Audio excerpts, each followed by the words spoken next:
நேற்றைய தினம் திரு ஸ்டாலின் அவர்கள் தென்காசி மாவட்டத்துக்கு சென்று ஒரு அரசு நிகழ்ச்சியில் கலந்து கொண்டு பேசுகின்ற பொழுது எடப்பாடி பழனிசாமி பிரத்தின் உச்சத்தில் இருக்கின்றார், தினந்தோறும் ஏதாவது ஒரு பொய்யான அறிக்கையை ஊடகத்தின் வாயிலாக பத்திரிகையின் வாயிலாக வெளியிட்டுக் கொண்டிருக்கின்றார் என்ற ஒரு கருத்தை சொல்லியிருக்கின்றார்.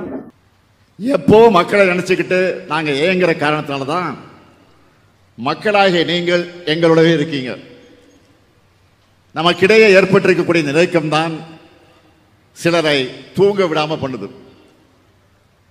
அதனால்தான் நாள்தோறும் ஏதாவது ஒரு அவதூறு செய்தியை சும்மா அடிச்சு விடுறாங்க. அதுலேயும் குறிப்பா எதிர்க்கட்சி தலைவர் திரு பழனிசாமி அவர்கள் விரக்தியின் உச்சிக்கே போய் பேசிட்டு இருக்கிறார். அதுவும் தினந்தோறும் அவதூறு கருத்துக்களை எடப்பாடி பழனிசாமி கூறி வருகிறார் என்ற ஒரு கருத்தை சொல்லியிருக்கின்றார். என்ன அவதூறு கருத்து என்று இதுவரை எனக்கு தெரியவில்லை. இன்றைக்கு டெல்டா மாவட்டத்தில் குறுவை சாகுபடி செய்யப்பட்டு அந்த குறுவை சாகுபடி அறுவடை செய்கின்ற தருணத்தில் மழை தொடர்ந்து பெய்து கொண்டிருந்தது. இன்றைக்கு அரசு செப்டம்பர் 1ஆம் தேதியே நேரடி கொள்முதல்கள் திறக்கப்பட்டு விவசாயிகள் கொண்டு வருகின்ற நெல் மூட்டைகளை கொள்முதல் செய்யப்பட்டது என்றும் குறிப்பிட்டார்கள். அப்படி தொடர்ந்து நேரடி கொள்முதல் செய்யப்பட்டிருந்தால் விவசாயிகள் சாலை ஓரமாக நெல்மணியை குவித்து வைக்க வேண்டிய அவசியம் இல்லாமல் இல்லை. அதேபோல் திறந்த வெளியில் கொள்முதல் நிலையத்திற்கு எதிராகவே பல்லாயிரக்கணக்கான மூட்டை நெல்மணிகள் குவித்து வைத்திருந்தார்கள்.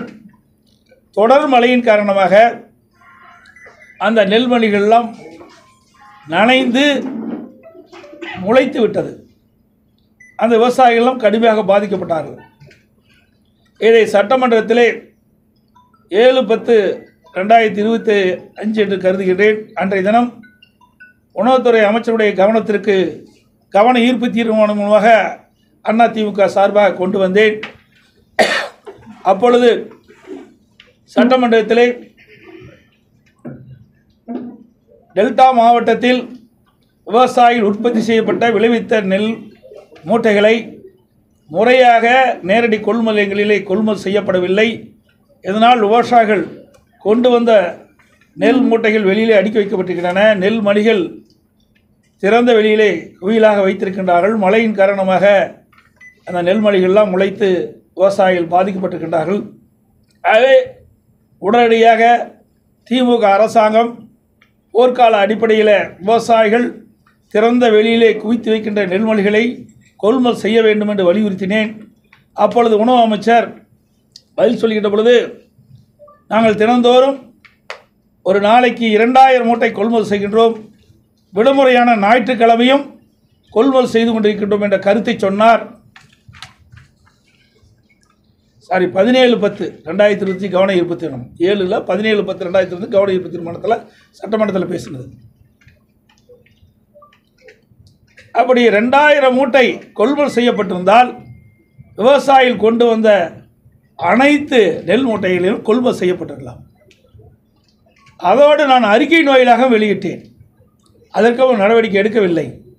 பிறகுதான் 21ஆம் தேதி 10வது மாதம் 21ஆம் தேதி நேரடியாக டெல்டா மாவட்டத்திற்கு சென்றேன்.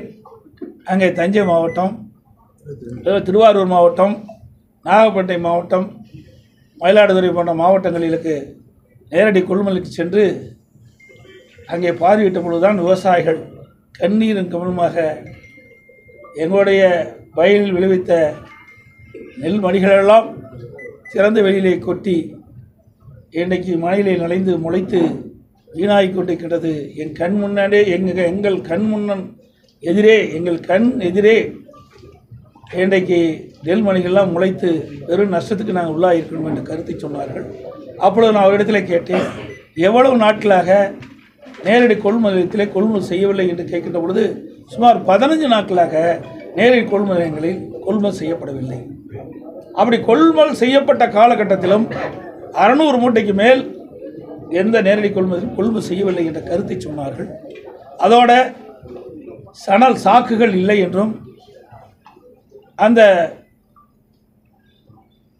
நேரடி நெல் கொள்முதலத்தில் இருக்கின்ற அடுக்கி வைக்கப்பட்டிருக்கின்ற நெல் மூட்டைகளை எடுத்து செல்வதற்கு போதுமான லாரிகள் இல்லை, லோட்மேன் இல்லை. இப்படி இருக்கின்ற காரணத்தினாலே தான் விவசாயிகள் கொண்டு வரப்பட்ட நெல் மூட்டைகளை அவள் கொள்முதல் செய்யாத ஒரு அவலநிலை ஏற்பட்டது. அதைத்தான் சுட்டி காட்டினேன். இதில் என்ன அவதூறு செய்தி இருக்கிறது என்று எங்களுக்கு தெரியவில்லை.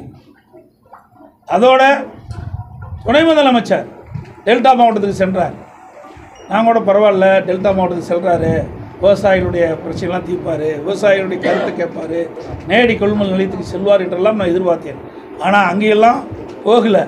உடனே ரயில்வே ஸ்டேஷனுக்கு போய் சரக்கு ரயிலில் அங்கே கொடியை அடிச்சிட்டு வந்துட்டார். ஏற்கனவே டெல்டா மாவட்டத்தில் கொள்முதல் செய்யப்பட்ட நெல் மூட்டைகள் எல்லாம் சரக்கு ரயிலில் 20 நாட்களில் சென்று கொண்டு இருக்கின்றது. ஆனால் விவசாயிகளை சந்திக்க அவர்கள் மனமில்லாத காரணத்தினாலே அங்கே நேரடி கொள்முதலுக்கு சென்று விவசாயிகளை சந்தித்தால் ஏதாவது பிரச்சனை ஏற்படும் என்ற அச்சத்திலே விவசாயிகளை சந்திக்காமலே இந்த தமிழக துணை முதலமைச்சர் சென்று விட்டார். அதுக்கு பிறகு முதலமைச்சர் ஸ்டாலின் அவர்கள்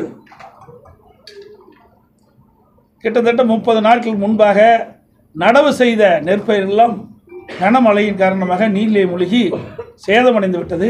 சேதமடைந்த அந்த அழுகிய பயிர்கள் எல்லாம் ஒரு ட்ரெயினில் வச்சு கொண்டாந்து காட்டுறாங்க. எப்படிப்பட்ட முதலமைச்சர்! இந்தியாவிலே இப்படிப்பட்ட முதலமைச்சர் எந்த மாநிலத்திலும் இல்லை. விவசாயிகள் பாதிக்கப்படுகின்ற விவசாயிகளை நேரடியாக சென்று ஆறுதல் கூறவில்லை. அங்கே திறந்த வெளியிலே அடுக்கி வைக்கப்படுகின்ற மூட்டைகளையும் நெல்மணிகளையும் கொள்முதல் செய்வதற்கு மனமில்லை. இதனால் பெரும் நஷ்டத்துக்கு விவசாயி உள்ளாகிறார். இதையெல்லாம் கவனத்திலே கொள்ளாத ஒரு ஆட்சி தான் திமுக ஆட்சி என்பதை நேரத்திலே சுட்டிக்காட்ட விடுகின்றேன். அதோட நேற்றைய தினம் ஒரு கருத்தை சொல்லியிருக்கின்றார்.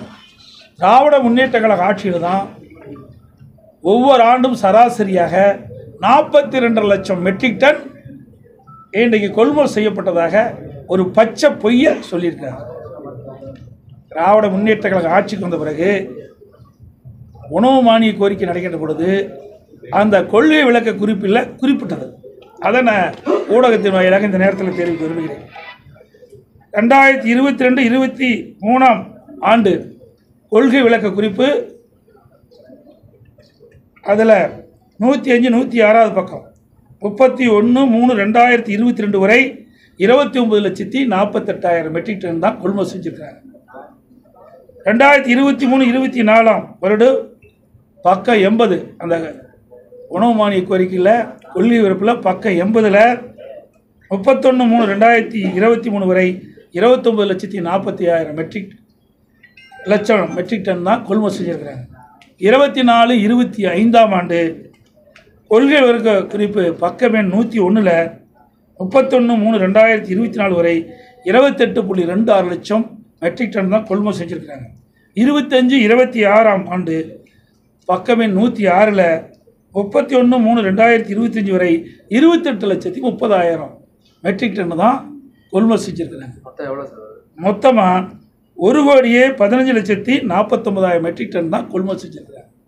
அப்படி என்றால் எப்படி ஆண்டுக்கு 42 லட்சம் மெட்ரிக் டன் கொள்முதல் செய்ய முடியும்? அத்தனையும் பொய். எல்லாம் விளம்பர மாடல் அரசு என்பது நிரூபணமாகிவிட்டது. ஆக திராவிட முன்னேற்ற கழக ஆட்சியில் உணவுத்துறை மானிய கோரிக்கையின் போது அந்த கொள்கை விளக்க குறிப்பில் குறிப்பிட்டது உண்மையா? அந்த உணவு அமைச்சர் தெரிவிக்கப்பட்டது உண்மையா? அல்லது நேற்றைய தினம் தென்காசியில் நடைபெற்ற அரசு நிகழ்ச்சியில் முதலமைச்சர் குறிப்பிட்டது உண்மையா? அதை இந்த முதலமைச்சர் விளக்க வேண்டும்.